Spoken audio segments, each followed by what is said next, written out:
Ant-Man 3. What a piss-poor movie full with so many horrible things. Horrible things like this man right here. Just a CGI mess. The only good thing to spawn from this movie was this man right here. Kang the Conqueror. And he's sort of awesome. He's so awesome that he's gonna end up being the greatest MCU villain of all time. And it annoys me that people are complaining on how bad the Ant movie was that they failed to realize how awesome the villain is. One major argument for this statement is Kang's origin. And no, I'm not talking about his silly comic book origin. Literally, it's him traveling in time and becoming a pharaoh called Ramatut. Like, what? Why would you do that? Okay, I'm currently in the desert right now, exploring Ramatut's origin. I think this is Egypt, old Egypt where he sort of landed and did things. Yeah, I probably shouldn't record around here because there are children in the distance. And someone's probably going to call the police or something on me. I should probably leave before getting arrested here. But his MCU origin is way more epic. He makes his first appearance in the Loki TV show, where he basically tells the story of himself and his alternate selves. He was a scientist from the 31st century. Weird to use was when talking about someone from the future. Anyway, he discovered the multiverse and began interacting with his alternate selves. They shared knowledge and technological solutions with each other, making them really overpowered. Just imagine thousands of different universes with their own technology, and you have access to all of this. But these variants are pretty sadistic, so they start conquering planets and fighting each other. Their whole war resulted in the multiverse being destroyed. So the original guy finds a way to stabilize the multiverse and stop these assholes right here from creating multiple timelines. The alternate versions of Kang creates the TVA that makes sure that alternate timelines are not created. Just, casually protecting the multiverse. This just shows how important and strong this character is. The fact that a human is able to create this type of organization and protect the whole multiverse is so fascinating. And for some reason, it's not talked about enough. Instead, we're talking about this CGI mess right here. Stop. Just stop it. Talk more about this man right here. And speaking about this movie, Kang the Conqueror was objectively speaking, the only saving grace in this movie. The fact that one human is able to perform this much destruction makes the whole thing so fascinating. He literally showed zero remorse for the people that died in the quantum realm. Instead, he only cared about reaching his own goals. Very sadistic if you ask me. But I think this makes him the most dangerous foe, especially because he doesn't rely on cosmic objects like some other asshole we know. It's really hot in the room right now that I'm recording this video in. Like, literally, my nuts are so sweaty. I quickly need to just, readjust my genitalia before moving on. And speaking of Thanos and physically strong characters like him, Thor, the different gods, or the God Butcher, they're really strong, but it doesn't feel like they're on the same insane level as Kang. Realistically speaking, can Thor completely conquer the universe? Hell no, man. Kang even said in Ant-Man that he's killed hundreds of different Avengers, many of them being versions of Thor. It just shows that the mind and technology is always superior to pure physical abilities. Which is a quote from, I think, like a Sly game or something. I think that turtle guy Bentley said something. Anyway, moving on from that weird game, that's one of the key reasons why Tony Stark was such a great character. He created the Iron Man suits and all the other technology. It's just an extension of him, while the true hero is Tony Stark. But for a character like Thor, there is no intelligence or creating equipment. Instead, these types of characters rely on sheer luck of being born strong and being able to wield magical weapons. That is just something that people fail to understand. Getting to the second major point. Has the MCU been sort of bad lately?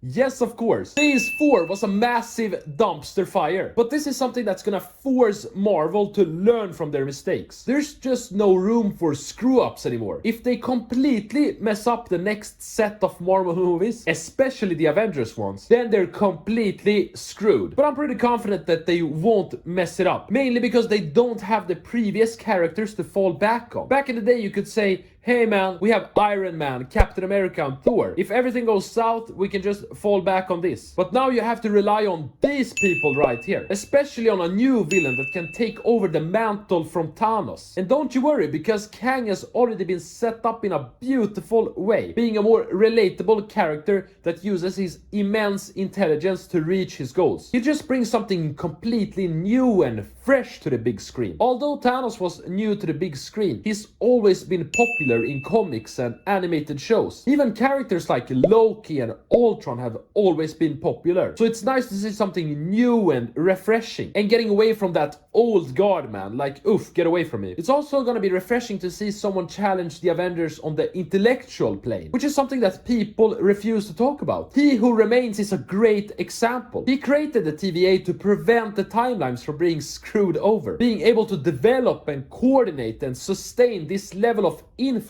is just incredible. And this is the man that is headlining your movie? Absolute genius. I mean, just look at the previous villains. Ultron, like, come on, man. Loki, I love you, man. I really like Loki. You can't talk shit about him. But a sadistic adopted brother that hates his good-hearted brother. Like, what's so weird? Just stop it, man. But despite me totally fanboying over this man right here, there are some arguments against him that are totally logical.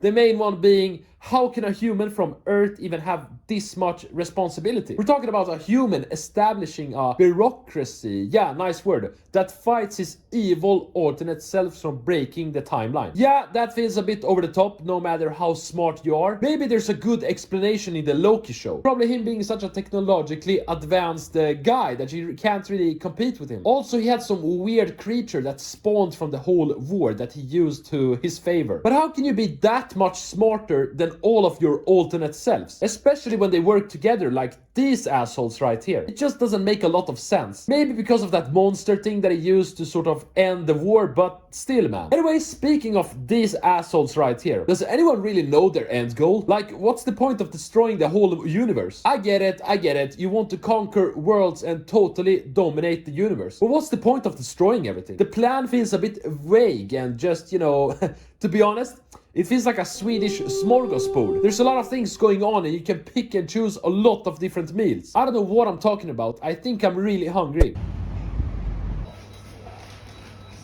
Anyway, if you look at Thanos, his plan was more concrete and understandable. Okay, this man lost his planet and people. Now he wants to use the Infinity Stones to make sure that it doesn't happen to anyone else by completely eliminating half the people. I mean, yeah, fair enough, it's a crazy plan, but I understand the motives. But what about this asshole? What's his plan? What's his motives? And still, speaking of Thanos, he had like 6 years or something being built up through multiple movies. We have the whole phase 1 and 2 being dedicated to finding Infinity Stones. But with Kang, we don't have this. The superheroes have no real connection to him. In the previous phases, we saw how Tony Stark was interacting with the Tesseract and the other stones. Same with Captain America, Thor, and all of these guys, which can make it really hard to develop that hero-villain relationship in the upcoming movies. We'll see, we'll see. Not gonna lie, this counter-argument is sort of destroying me right now.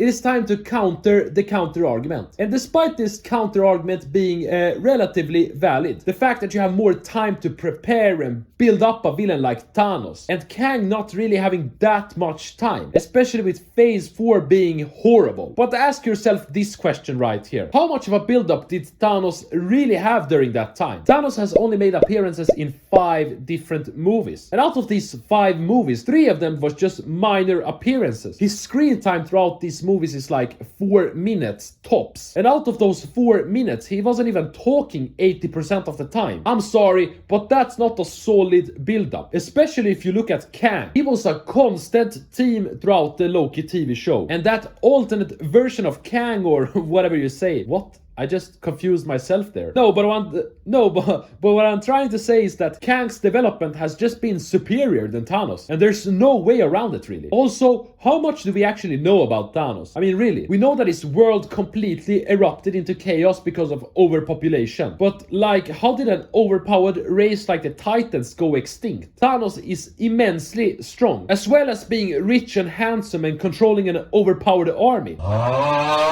If he's that influential potential and smart to acquire this type of resources, why couldn't he save his planet? It's so weird that a futuristic race of overpowered titans go extinct because there wasn't enough food? Like, what? Just take your spaceships and find some food in space or something. Worst case scenario, steal some food or something. But with Kang, there aren't as many question marks. We get the explanation to the multiversal war and its purpose. We get the origin of the TVA. We learn why this version of Kang is so important for the universe. And also, Kang got a whole movie dedicated to him before the release of the Avengers. He's just a more relatable and understandable character than Thanos. Mainly because he's human that, is being able to articulate his purpose. But with Thanos, Ultron, Thor, whatever, it's tough to relate to those guys because they're immensely overpowered. That's probably one of the reasons as to why the first Thor movies were really bad. Most people just point to the plot or whatever, which is also dreadful. But Thor in those movies was just, hey, I'm Thor, I'm a god, haha. Like, what? How are we supposed to relate to that, man? So, to make a long story short, the main reason for Kang being the greatest villain is that he does not rely on his physical strength. Instead, he's relying on his intelligence and scientific achievements. These versions of Kang are able to travel the multiverse and share technology, resulting in them becoming immensely overpowered and just being a complete badass that's able to conquer the quantum realm effortlessly. Combined with him already getting a form of build-up through the Ant-Man movie, this is just objectively far more interesting and epic than Thanos got. There's no argument as to why Thanos is a better villain. Not yesterday, not today, and certainly not in the future. So just stop it, man. Stop it with this Thanos propaganda. Just stop it!